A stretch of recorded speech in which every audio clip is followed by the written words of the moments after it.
परमेश्वर सबको आशीष करे और अनुग्रह करे। आज का ये सुंदर समय के लिए मैं परमेश्वर को बहुत बहुत धन्यवाद देना चाहता हूँ। एक नया साल परमेश्वर ने हमारा जिंदगी में दे दिया, इसलिए मैं परमेश्वर को बहुत बहुत धन्यवाद देता हूँ। वचन में लिखा हुआ है, नमक तो अच्छा है, परंतु यदि नमक का स्वाद बिगड़ जाएगा तो वह किस वस्तु से स्वादिष्ट किया जाएगा।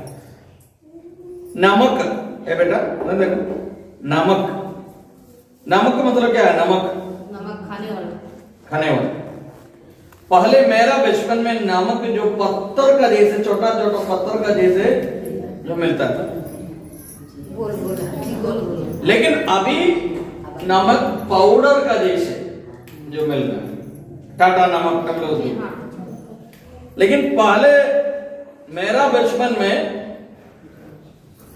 ये नमक पत्थर का जैसे छोटा छोटा पत्थर का जैसे, अभी चीनी हम लोग को जो मिलता है उससे बड़ा बड़ा पत्थर बड़ा। लेकिन सवाल यही है, नमक का वो स्वाद, नमक का एक स्वाद होता है, वो नमक का स्वाद नष्ट हो जाएगा। ये नमक किस वस्तु के लिए उपयोग होगा? नमक का अंदर एक स्वादिष्ट है, इसलिए हम लोग पूरा भोजन में नमक लगाकर डालकर भोजन बनाते हैं, सब्जी है जो भी। कभी कभी कुछ लोग बोलते हैं नमक बहुत कम है, कुछ लोग बोलते हैं नमक बहुत ज्यादा हो गया। नमक ज्यादा हो गया तो खराब हो जाएगा, नमक कम हो जाएगा तो भी खराब हो जाएगा।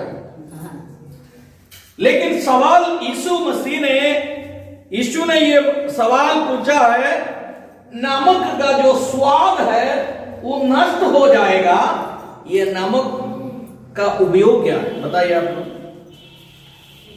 आप बताइए।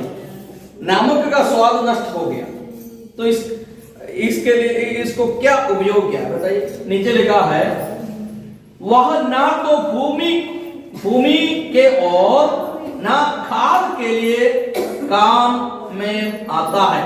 मतलब कोई काम में नहीं आता है, ना भूमि को ना खाद को।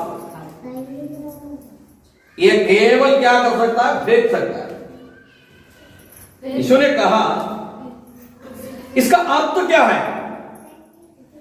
मैं और आप ये स्वाद है, मतलब ये अपना जिंदगी के बारे में सोचिए। हमारा अंदर कुछ गुण है, जो गुण खराब हो जाएगा तो किस लाइफ के लिए हम लोग होगा? मेरा सास जी बहुत गाली बोलती है, ससुर गाली बोलती है, माता पिता गाली बोलता है, तो गाली बोलने वाला से आप लोग पसंद करता है? कोई पसंद नहीं। हमारा अंदर एक गुण जो है, जो गुण बिगड़ जाएगा, अच्छा गुण और बुरा गुण होता है। जो अच्छा गुण जरूरी है, लेकिन बुरा गुण हो जाएगा, कोई इसे पसंद नहीं करेगा। दिन भर गाली बोलते रहता है, दिन भर झगड़ा करते रहता है, दिन भर मारपीट करते रहता है, उनसे आप लोग पसंद करते हो? बिल्कुल नहीं करता। नमक तो अच्छा है, लेकिन उसका अंदर का स्वाद बिगड़ जाएगा, कोई काम के लिए नहीं। इसके बाद लूका का सुसमाचार उसको 15 अध्याय में यीशु मसीह ने 3 तो दृष्टांत दिया। दृष्टांत, ये दृष्टांत इन्होंने ये दिया, एक आदमी के पास 100 भेड़ थे। कितना है? यीशु के पास पापी लोग गया, चुंगी लोग गया, क्या करने के लिए? उनसे वचन सुनने के लिए, वचन परमेश्वर के बारे में सुनने के लिए उनको सब लोग गया। लेकिन कुछ लोगों को यह पसंद नहीं हुआ है। किसको पसंद नहीं है? और फरीसी और शास्त्री कुड़कुड़ाकर कहने लगा कि यह तो पापियों से मिलता है और उनके साथ खाता भी है। लेकिन बाहर कुछ पंडित लोग हैं, शास्त्री लोग हैं, उन लोग कहने शुरू किए, देखे यीशु मसीह कैसे व्यक्ति है, जो यीशु कैसे व्यक्ति है, पापियों के बीच में बैठता है और चुंगी लेने वाला के बीच में बैठता है, ये गलत है, उनको बीच में नहीं बैठना चाहिए, पापियों को दूर रखना चाहिए। कौन कहना शुरू कर दिया? फरीसियों लोग और शास्त्री लोग। मतलब फरीसी और शास्त्री लोग का मतलब यही होता है, उन लोग वजन का अंदर से ज्यादा पढ़ा लिखा लोग है, दूसरा को टीचिंग करने वाला। उन लोग कहने शुरू कर दिया क्या है, यीशु मसीह क्या कर दिया, यीशु ने क्या कर दिया, पापियों को बीच में जाकर बैठने शुरू कर दिया, चुंगी लेने वालों को बीच में जाकर बैठने शुरू कर दिया। इसलिए देखिए, आपका गुरु गलत लोग के साथ बैठने उठने शुरू कर दिया और उसके साथ भोजन करने में शुरू कर दिया। बताइए। लेकिन इस सुनने के बाद यीशु मसीह ने 3 दृष्टांत उनको बता दिया। मतलब लगभग 3 कहानी बता दी, 3 कहानी दृष्टांत बता दी। एक दृष्टांत यही है, देखिए, तब उसने उस पर दृष्टांत कहा, तुमसे कौन से जिसके 100 भेड़ है और उनमें से एक खो गया। भेड़ मतलब क्या समझ में आया? भेड़ बकरी, भेड़ चराने वाला वो तो लोग आप लोग देखा, ऊन है, हम लोग कपड़ा बनाने यूज करता है? आप लोग देखा कि नहीं? हाँ, बहुत। लेकिन ये भेड़ का एक प्रत्येकता यही है, उसका चरवाहा है, जो उसका कौन चराता है, जो चराने वाला जो आदमी आगे जाएगा, सभी भेड़ उनका पीछे चलने शुरू करेंगे। लेकिन बकरी ऐसा नहीं जाता है। बकरी जाती है? बकरी नहीं जाती। बकरी से एक बकरी इधर जाएगा, एक बकरी उधर जाएगा, एक बकरी इधर जाएगा, एक उधर जाएगा, उसको बांध कर रखना पड़ता है। इसलिए सभी बकरी का गर्दन में एक रस्सी बांध कर रखा हो पकड़ने के लिए। लेकिन भेड़ का कोई जरूरी नहीं है, भेड़ जैसे ही हो, आपने जैसे हो वैसे ही आपका पीछे। लेकिन ये सवाल पूछना शुरू कर दिया, एक व्यक्ति के पास 100 भेड़ है, लेकिन उसी में एक खो गया। खो गया मतलब क्या है? नष्ट हो गया। ये 100 भेड़ एक व्यक्ति के पास है, उसी में एक खो गया, तब आप लोग क्या करेंगे? आपके पास 100 भेड़ है, उसको खोजेंगे, एक नष्ट हो गया, आप क्या करेंगे? आप लोग तो खोजेगा कि नहीं? नहीं तो ऐसे सोचा छोड़ दीजिए, वो जाने दीजिए, ऐसे कहेगा? हम लोग खोजेंगे। अब एक अच्छा चरवाहा है, उनका जिम्मेदारी यही होता है, क्या है, जो जिसके पास 100 भेड़ है, उसी में एक नष्ट हो जाएगा, उसको खोजने के लिए वो खोजेगा, और खोजने के लिए उसको जिम्मेदारी होता है। लेकिन मेरा सवाल आपसे ये पूछना है, 100 भेड़ एक ही रास्ता में चल जाता है, लेकिन एक भेड़ कैसे खो गया? कैसे? बैठ गए। सभी लोग एक ही रास्ता में चले गया, एक चरवाहा आगे है। आपको समझ में आ रहा है कि नहीं? मैंने कहा एक चरवाहा आगे है, सभी लोग उनका पीछे चल रहा है, लेकिन ये तो खो गया। कैसे खो गया ये बताइए।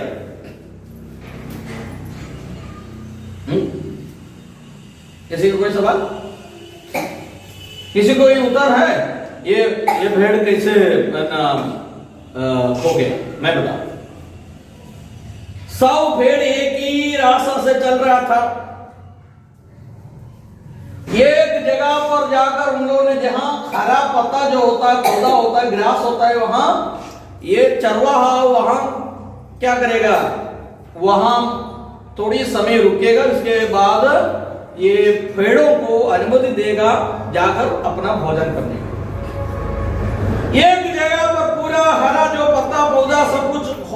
बाद एक जगह से जाकर दूसरा जगह पर क्या करेगा, जाकर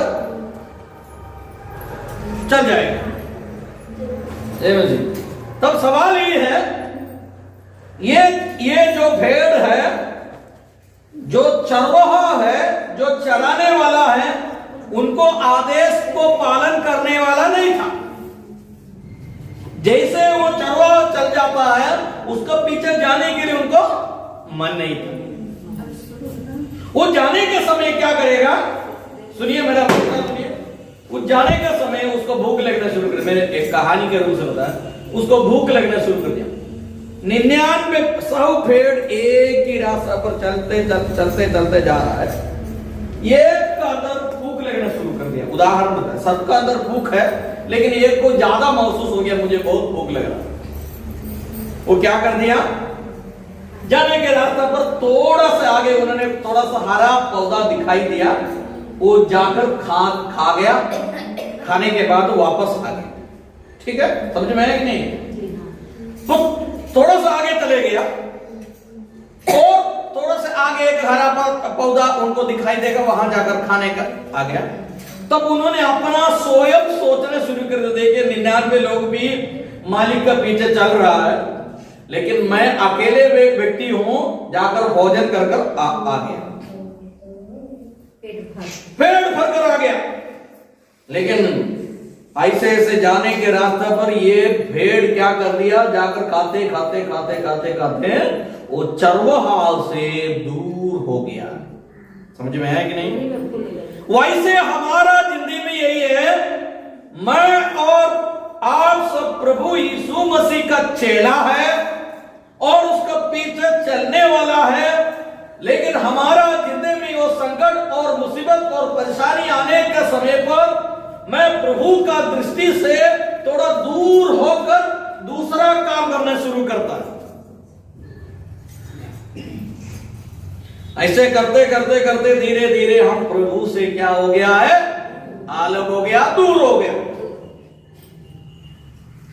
दूर होने के बाद क्या हो गया, चरवाहा मतलब जो भेड़ को चराने वाला अपना भेड़ को लेकर चले गया, लेकिन वहां जाकर एक एक लोग को गिनने शुरू कर दिया। 1 2 3 4 ऐसे गिनने के बाद उनको मालूम हो गया 99 है, एक भेड़ क्या हो गया, गायब। उनका अंदर एक व्याकुल हो गया, एक दुख होने शुरू कर दिया, मेरा ये कहां गया। आप देखिए, लेकिन इनका कंडीशन क्या है, जंगल में अकेले हो गया। कौन? ये एक भेड़ है, वो जंगल में अकेले हो गया, बाकी 99 लोग एक ही साथ खड़ा हो गया, मालिक उनके साथ है। यदि कोई लोमड़ी आ जाए और वुल्फ आ जाए, जो भी जंगली जानवर उसको पकड़ने आ जाए, कोई उसके साथ नहीं, वो अकेले हो गया। कौन अकेले हो गया? जो नष्ट हो गया, ये भेड़ अकेले हो गया। हमारा जिंदगी ऐसा है, मैं भी अपना सुख के लिए प्रभु से दूर करते चलते लास्ट जंगल में मैं अकेले हो जाएगा। और जंगल में जितना जो जानवर है, जंगली जानवर,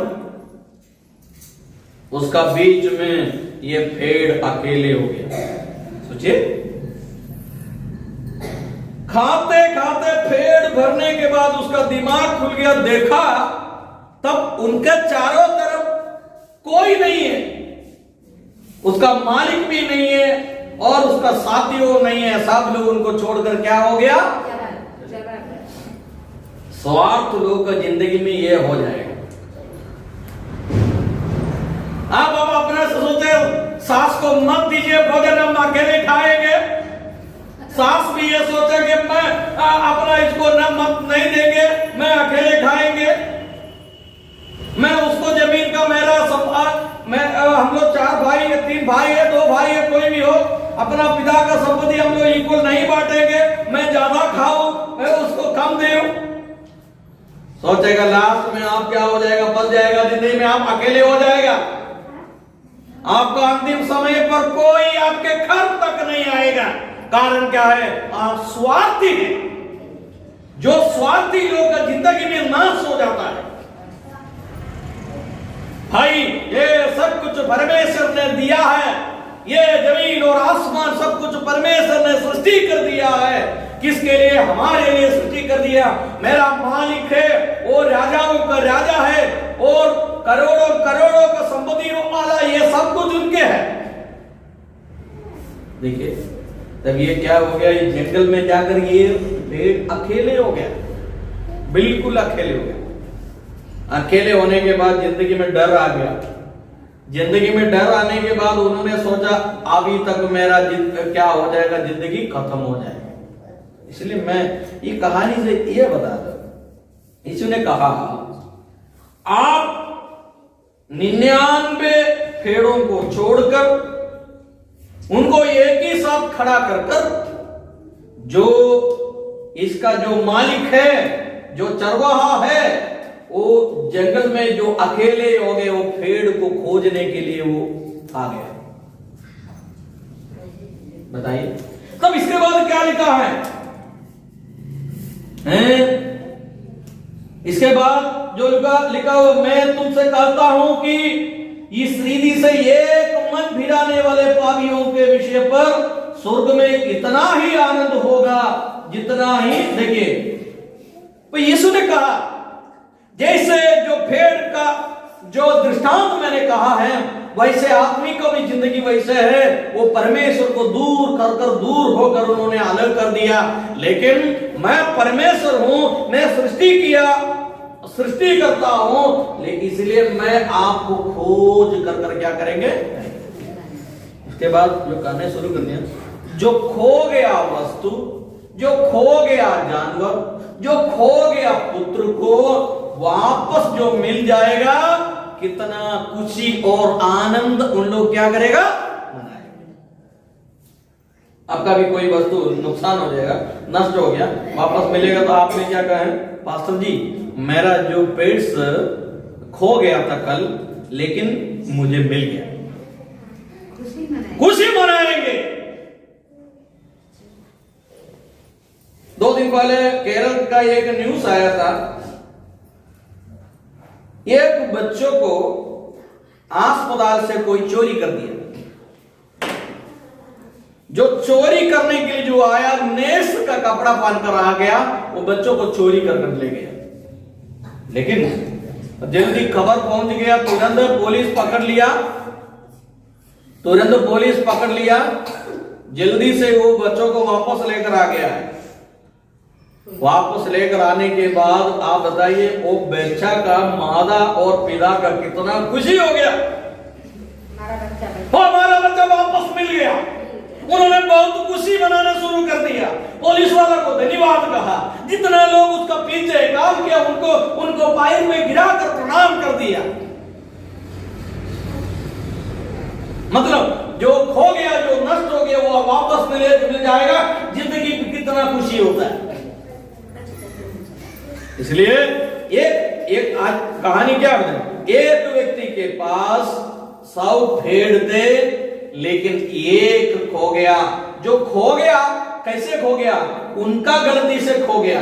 सभी लोग मालिक का पीछे चल रहा था, लेकिन एक लोग बहुत चालाक लोग था, उन्होंने सोचा मैं जाकर खाएगा पिएगा, कोई नहीं देखेगा, अपना गलती से, अपने पेट के चलते, अपना पेट के चलते भाई, केवल अपना पेट के लिए हम लोग जिंदगी ऐसे मत सोचिए। प्रभु ने कहा केवल आज के लिए आप सोचो, कल के लिए प्रभु ने आपके लिए देगा। कोई भूख से नहीं मरेगा। कारण क्या है, ये सृष्टि किया परमेश्वर है, आपको कुछ ना कुछ व्यवस्था परमेश्वर ने आपको दी। अब 3 दृष्टांत कहा, उसी में एक मैंने आपको बताया, दूसरा दृष्टांत देखिए क्या किया। इसके बाद या कौन ऐसे स्त्री होगी जिसके पास 10 सिक्के हो और उनमें से एक सिक्के खो गया, तो वह दिया जलाकर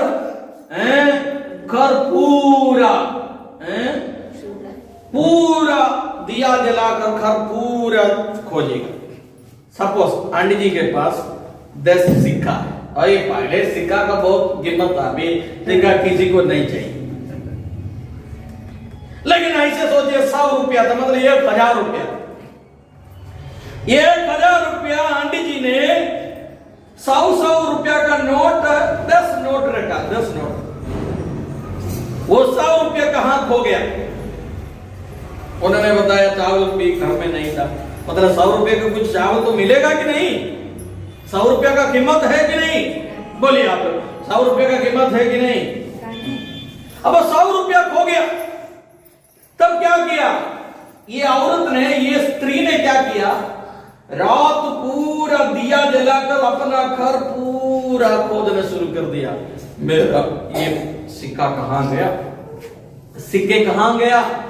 पूरा झाड़ू मार के खोदने। अब तो सिक्का मतलब गोल्ड का सिक्का, सोचिए सोना का सिक्का।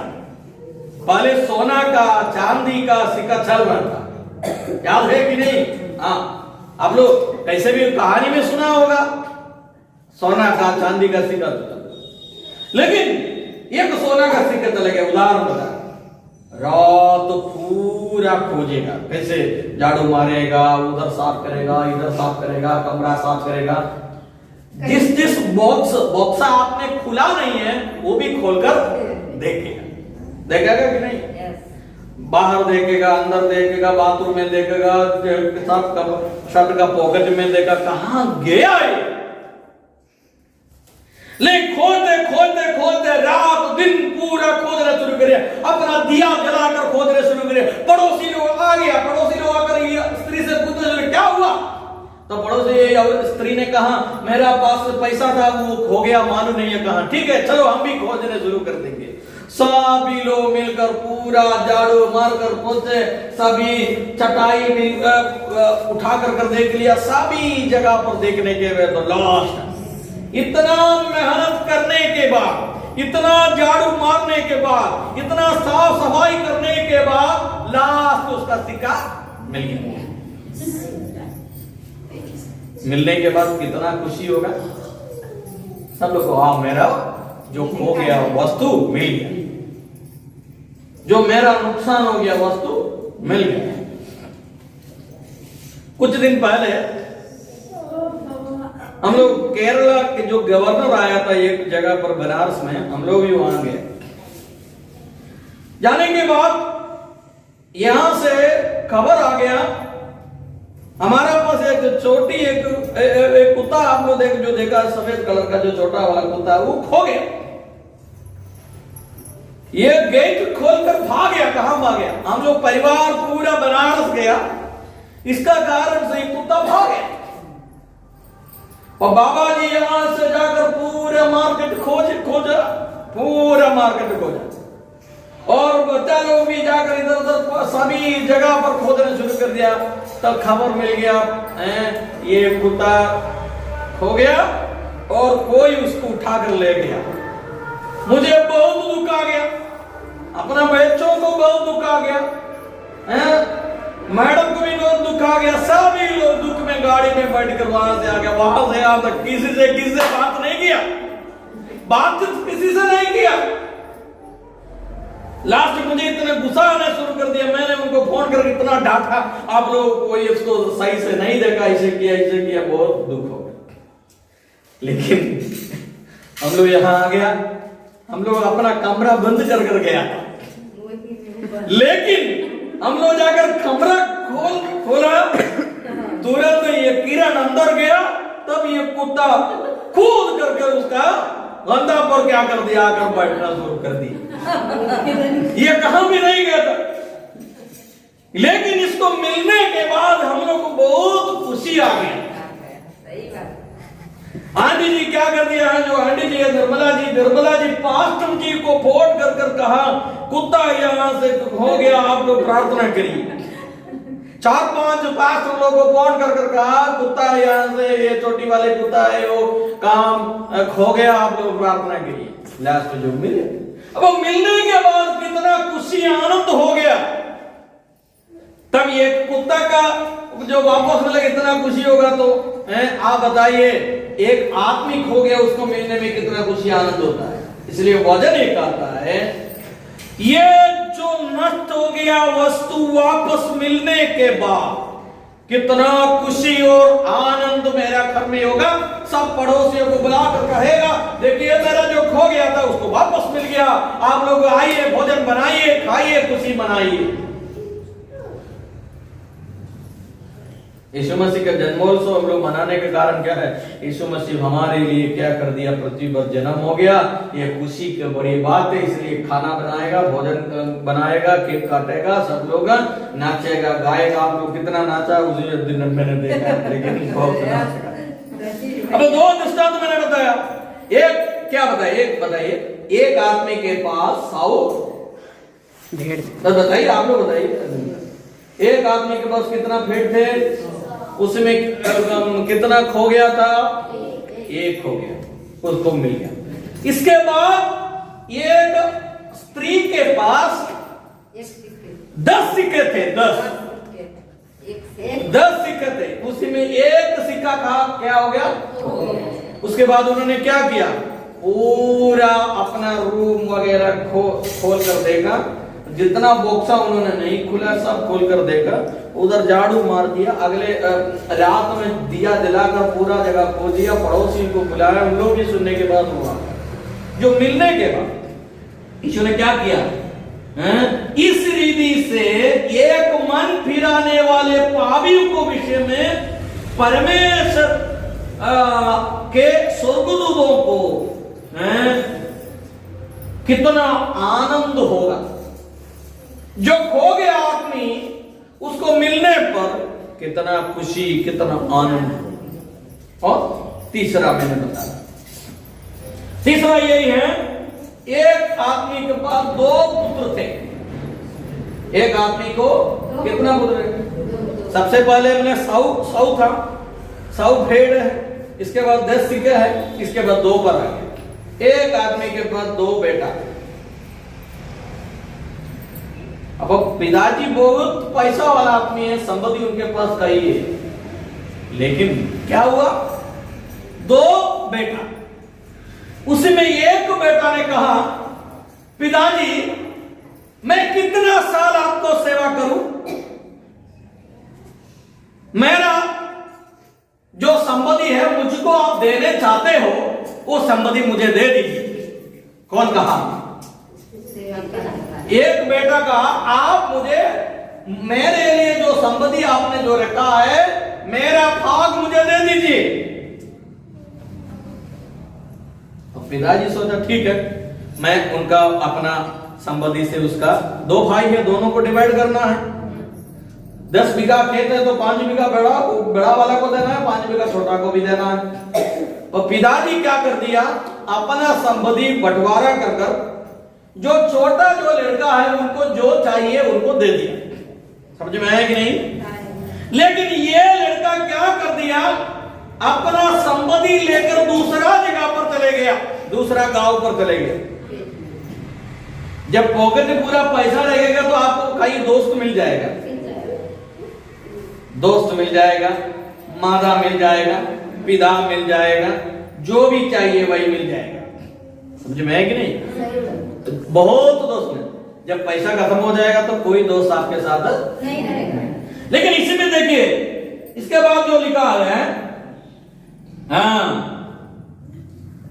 और बहुत दिन में बीते थे, छुटका पुत्र सब कुछ इकट्ठा करके एक दूर देश में चले गया और वहां कुकर्म में अपने संपत्ति उठा दी। जब वह सब कुछ खर्चा कर चुका तो उन्होंने देश में बड़ा आगाल पड़ा और वह कंगाल हो गया। ये देखिए, ये पुत्र क्या कर दिया? अपना पैसा लेकर, संपत्ति लेकर ये अपना पिता से दूर हो गया। आप सब कुछ ये समझना, पिता मतलब परमेश्वर है। ये एक दृष्टांत कहा। अपना संपत्ति पूरा लेकर उन्होंने क्या कर दिया है? दूसरा देश पर चले गए। मतलब पिता से दूर हो गया। पिता कभी भी नहीं चाहता है मेरा बेटा और मेरा बेटी मुझसे दूर होने के लिए। कोई पिता मारा नहीं चाहता है, कोई चाहता है?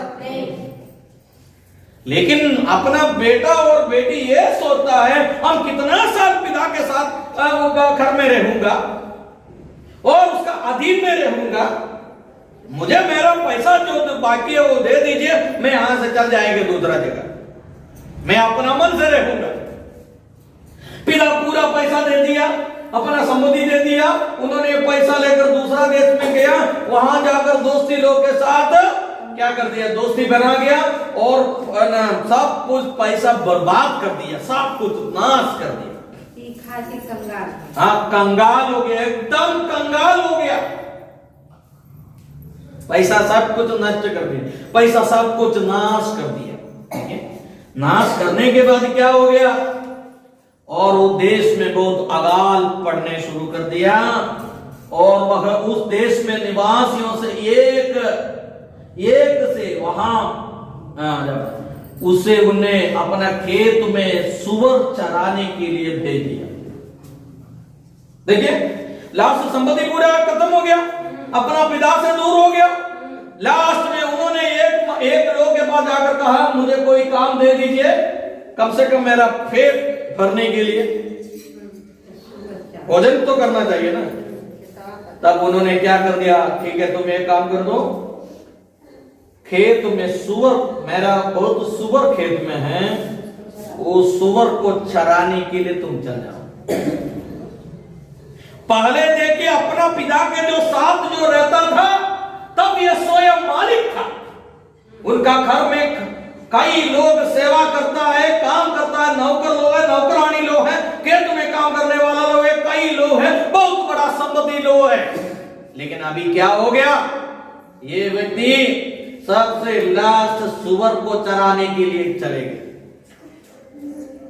परमेश्वर से दूर होने वाले व्यक्ति का जिंदगी में आने वाला ये समस्या के बारे में बताया। जब परमेश्वर के साथ आप रहते हो, आपका अंदर खुशी है, आनंद है, सब कुछ है, लेकिन जब परमेश्वर को छोड़कर आप जाएगा, सुअर को चराने के लिए भी आपको काम नहीं मिल पाएगा। सही बात। तो सुअर का क्या इज्जत होता है आप बताइए? कुछ नहीं। सुअर को हम लोग नहा धोकर पोंछ कर स्प्रे वगैरह लगाकर कपड़ा पहनाकर हम लोग अपना घर पे लेकर रखेगा, सुअर रहेगा? नहीं रहेगा। सुअर को हमेशा गंदगी पसंद है, गंदगी खाता है, गंदगी में लेटा है और वहां कूदने उसको मजा लगता है। सुअर को आप अच्छा बेड पर लगा कर देखिए और गंदगी पर फेंक दीजिए, उसको कहां खुशी होता है आप देख लीजिए। गंदगी पर खेलने के लिए उसको खुशी होता है, गंदगी खाने के लिए उसको खुशी होता है, वो बहुत मजा होता है उसको सुअर। लेकिन वो सुअर को चराने के लिए कौन गया? ये मालिक का बेटा। उनके पास कई संपत्ति है, सब कुछ है उनके पास। उनका घर का एक नौकर से कहो इधर आओ, जो कहेगा तो इधर आ जाएगा। वो लेकर आओ, मुझे जूता पहना दो, मेरा कपड़ा लेकर आओ, मेरा कपड़ा साफ करो। लेकिन इतना कुछ घर का बेटा लास्ट कहां पहुंच गया? सुअर को चराने वाला काम उनको मिल गया। इसके बाद जो लिखा हुआ है, और वह चाहता था कि क्या करे, सुअर जो खाने वाला भोजन खाने के लिए चाहता है, लेकिन वो भी उसको नहीं मिला। बताइए, वचन में लिखा हुआ है, 16 में लिखा हुआ है, या लाइट थोड़ा कम है। और वह चाहता था कि उन फसियों से जिन्होंने सुअर खाते थे अपना पेट भरे, और उसे कोई कुछ नहीं दिया था। सुअर खाने का भोजन भी उनको नहीं मिला। किसको? जो मालिक का बेटा को। मेरा प्रिय भाई और बहनों, मैं आपसे कहना चाहता हूं, जब प्रभु यीशु प्रभु के साथ से छोड़कर जाने वाला का जिंदगी में ये आ जाता है, सुअर खाने का जो वस्तु भी उनको नहीं मिलता है।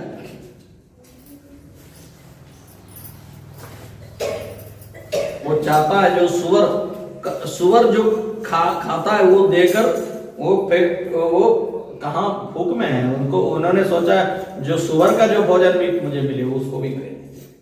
उस समय उनका दिमाग में विचार आ गया है, क्या उन्होंने सोचने शुरू कर दिया, जब वह अपने आप में आया, वह कहने लगा कि मेरा पिता के कितने मजदूरों के भोजन से अधिक रोटी मिलती है और मैं यहां भूख से मर जा रहा हूं।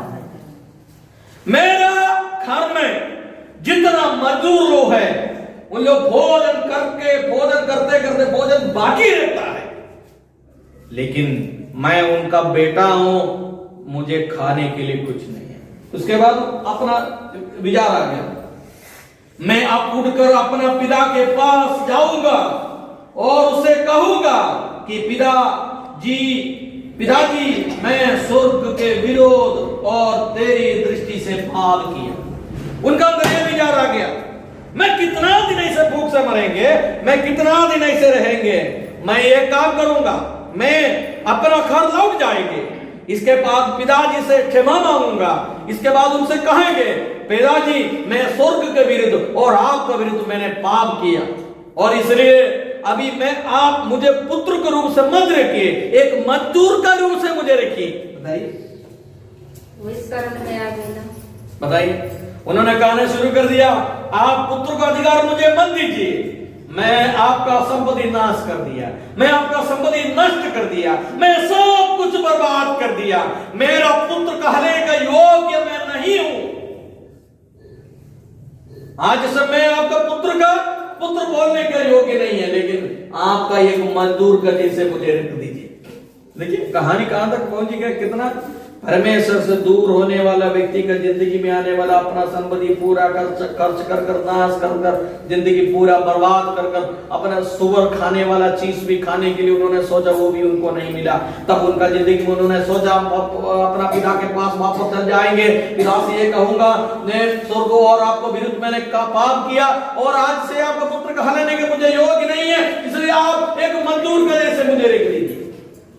देखिए तब उठकर अपना पिता के पास चला और अभी दूर ही था कि उसका पिता ने उसको देखकर तरस खाया, दौड़कर उसको गला लगाया और बहुत देखिए इसके बाद क्या कहा, उनका रूप अभी क्या हो गया, एक भिखारी का रूप से हो गया, दाढ़ी मुड़ी इतना लंबा हो गया, कपड़ा उपड़ा कुछ नहीं है, पेट पूजा क्या गए, पहले सही था लेकिन अभी बहुत दिन में खाने कुछ नहीं मिला, एकदम दुबला पतला होकर एक भिखारी का जैसे हो गया, एक बेगर का जैसे हो गया।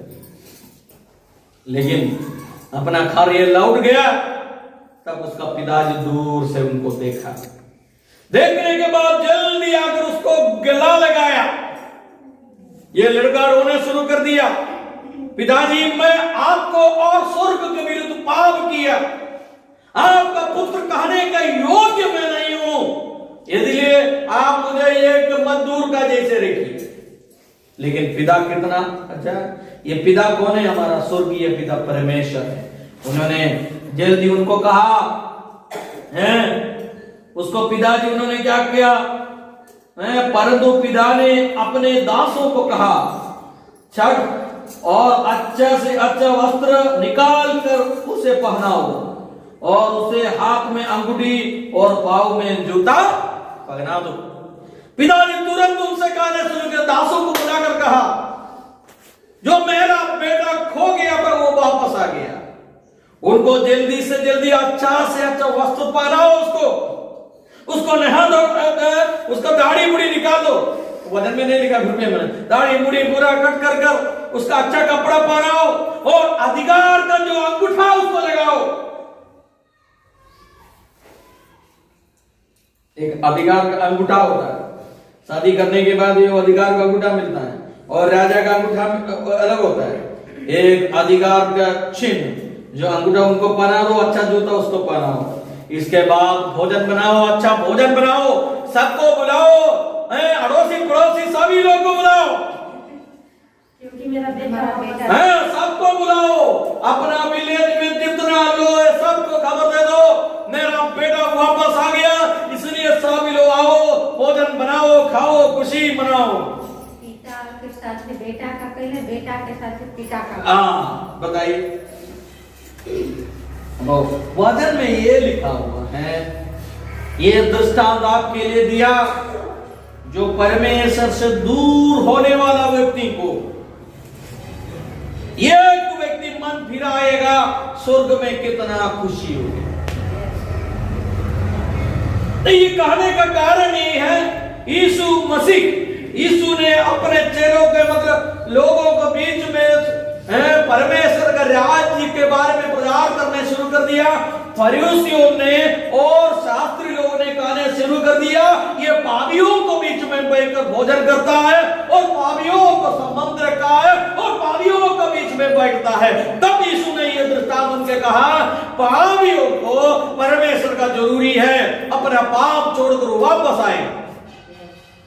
एक व्यक्ति पापी है, 10 बार तो तुम पापी है, दूर रहो, दूर रहो, दूर रहो, ये मंदिर में प्रवेश मत करो, इधर मत जाओ, उधर मत जाओ बोलेगा तो आप में नाश हो जाएगा। इसलिए उनको अपना पाप के बारे में समझाना है। और परमेश्वर आपके लिए सब कुछ कर चुका है, उनका जिंदगी हमारे लिए दे दिया है, वो हमारे प्यार करता है। ये अच्छा चरवाहा हमारा प्रभु है। और इसलिए मेरे भाई और बहनों, मैं आपसे ये कहना चाहता हूं, एक व्यक्ति मन फिराने के बाद स्वर्ग में कितना संतुष्ट और खुशी हो जाता है। इसलिए जो पापियों को ये कहना है, आप सब पाप छोड़कर प्रभु के पास आइए। प्रभु आपके लिए एक पिता है। एक पिता अपना पुत्र को कैसे प्यार करता है, वैसे परमेश्वर आपको प्यार करता है, मुझे प्यार करता है, हम लोग को प्यार करता है। इसलिए परमेश्वर के पास आने के लिए मैं सबको आप सभी लोगों को परमेश्वर के ये वचन के द्वारा परमेश्वर आप सबको